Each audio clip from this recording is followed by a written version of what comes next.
Selamat malam pemirsa, Anda menyaksikan Deadline News pukul 20 waktu Indonesia Barat. Saya Eva Wondo.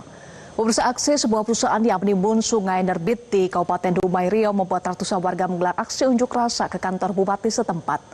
Ratusan warga mengatasnamakan. Pemirsa, demikian Headline News untuk saat ini. Headline News berikutnya akan hadir 1 jam dari sekarang. Tetaplah bersama kami, sesaat lagi Top News akan hadir untuk Anda dengan sejumlah informasi. Di antaranya seorang kepala sekolah di... Halo, selamat malam pemirsa. Top News kembali hadir menjumpai Anda dengan rangkuman informasi sepanjang hari ini. Bersama saya Eva Wondo, kita langsung mulai Top News selengkapnya untuk Anda. Pemirsa, kebakaran hebat melanda kawasan padat penduduk di Jalan Batu Tulis 8 Gambir, Jakarta Pusat. Belum diketahui pasti penyebab terjadinya kebakaran, namun titik api yang berada di gang sempit sempat membuat petugas kesulitan melakukan proses pemadaman. Sebuah sepeda motor yang diduga mengangkut solar ilegal terbakar di SPBU Tempuran Kabupaten Ngawi, Jawa Timur. Kita ke informasi, mantan Gubernur Jawa Barat Ridwan Kamil akhirnya resmi menempuh jalur hukum terkait isu perselingkuhan dirinya dengan seorang wanita bernama Lisa Mariana. Ridwan Kamil melaporkan Lisa Mariana ke Barreskrim Mabespori atas dugaan pelanggaran Undang-Undang ITE. Sementara itu muncul seorang pria yang menyatakan sebagai ayah biologis dari anak mantan model majalah dewasa Lisa Mariana. Kemunculan pria itu membatahkan pengakuan Lisa yang menyatakan memiliki anak hasil hubungannya dengan ex-gubernur Jawa Barat Ridwan Kamil. Pemirsa, seorang kepala sekolah di Kebumen, Jawa Tengah ditangkap polisi gara-gara tega membuang bayi hasil perselingkuhan dirinya dengan pria lain. Wanita dan pria selingkuhannya tersebut kini ditetapkan sebagai tersangka. Polisi menangkap pria penganiaya penjual toko pulsa di kawasan Medan, area Medan, Sumatera Utara. Informasi berikutnya pemirsa, pramugari Wings Air yang terlibat cekcok dengan anggota DPRD Provinsi Sumatera Utara di dalam pesawat resmi melapor ke Polres Nias. Pramugari tersebut mengaku dianiaya oleh anggota DPRD Sumatera Utara Megawati Zebua. Pemirsa, seorang dokter yang sedang menempuh program pendidikan spesialis atau PPDS nekat merekam seorang mahasiswi saat tengah mandi di sebuah kamar kos di kawasan Cempaka Putih, Jakarta Pusat. Korban yang menangkap basah langsung mengamankan pelaku dan membawanya ke kantor polisi. Pemirsa, seperti apa cerita pilu mantan pemain Oriental Sirkus Indonesia? Pemirsa, kami ajak Anda menyimak sejumlah informasi utama dalam Top Topik. Kita langsung ke top topik yang pertama. Pemirsa, sejumlah mantan pemain Oriental Sirkus Indonesia mengadu ke Wakil Menteri Hukum dan HAM Mugianto. Mereka menceritakan pengalaman pahit berupa eksploitasi hingga penganiayaan yang dialami selama bertahun-tahun.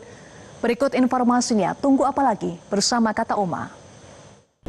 Sementara itu pihak Oriental Sirkus Indonesia atau OCI dan Taman Safari Indonesia membantah adanya eksploitasi yang dilakukan kepada ex pemain sirkus. Pendiri OCI Tony Sumampo menilai ada pihak-pihak yang memprovokasi para pemain sirkus dengan menyebut ada penyiksaan dan eksploitasi untuk mencari sensasi. Selain itu pihak Taman Safari mengaku sempat menerima 2 kali somasi dan tuntutan ganti rugi dari mantan pemain sirkus OCI dengan total 3,1 miliar rupiah. Namun somasi yang diajukan telah dijawab jika para mantan pemain sirkus tidak terkait dengan Taman Safari Indonesia.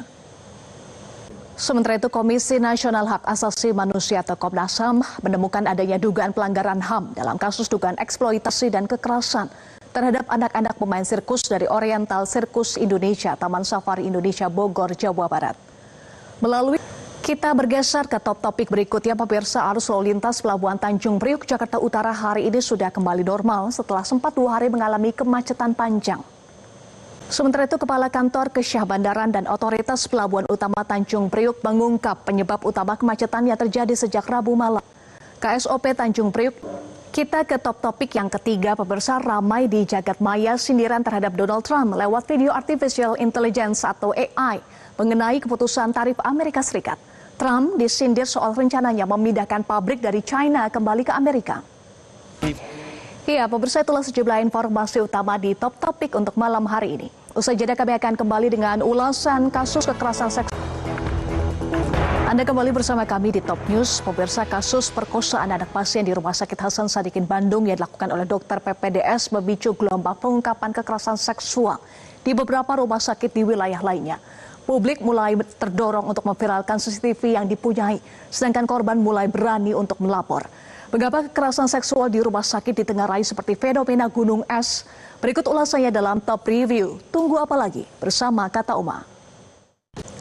Pemirsa, seorang remaja mengalami patah tulang setelah terjatuh dari sebuah wahana. Anda kembali bersama kami di Top News. Pemirsa, seorang remaja mengalami patah tulang setelah terjatuh dari sebuah wahana uji adrenalin di Taman Rekreasi Keluarga Kota Batu, Jawa Timur. Pemirsa, demi meloloskan puluhan kilogram sabu dan puluhan ribu butir pil ekstasi, dua orang tersangka yang mengendarai sepeda motor nekat menabrakkan kendaraannya ke mobil polisi. Informasi ini kami rangkum dalam Top of the Top.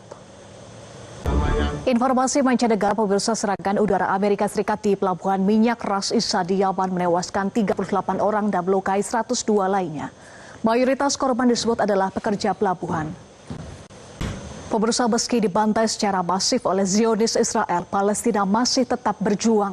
Para pejuang di Gaza masih melancarkan serangan perlawanan terhadap Zionis. Terbaru, pejuang Saraya Al-Quds berhasil menargetkan tank Zionis dan menyita 2 drone Zionis. Kita kembali ke informasi dalam negeri, pemirsa. Mitra dapur makan bergizi gratis di kawasan Kalibata, Pancoran, Jakarta Selatan memenuhi panggilan penyidik Polres Jakarta Selatan terkait kasus dugaan penggelapan dana oleh yayasan berinisial MBN. Diwakili oleh pemirsa, sebuah kapal perang Prancis kelas fregat menembak jatuh sebuah pesawat nirawak yang ditembakkan dari Yaman yang menargetkan rute pelayaran di Laut Merah. Video yang dirilis oleh militer Prancis menunjukkan kapal itu melihat dan menembak pesawat nirawak sebelum jatuh ke laut. Informasi ini kami pilih sebagai top picture. Pemirsa, tetaplah bersama kami karena usai headline news, Top News akan hadir dalam segmen Top Report bersama dengan Hamdan Al-Kafi. Selamat malam pemirsa, Anda menyaksikan headline news pukul 21 waktu Indonesia Barat. Saya Eva Wondo. Pemirsa, hari Jumat Agung jelang Minggu Paskah, situasi terkini di Simpang Gadok Bogor malam ini terpantau ramai lancar. Volume kendaraan yang menuju ke arah Puncak Bogor terlihat nih. Pemirsa, demikian headline news untuk saat ini. Headline news berikutnya akan hadir 1 jam dari sekarang. Tetaplah bersama kami, saat lagi Top Report akan hadir dengan sejumlah informasi. Di antaranya citra peradilan kembali tercoreng dengan penetapan 4 hakim sebagai tersangka.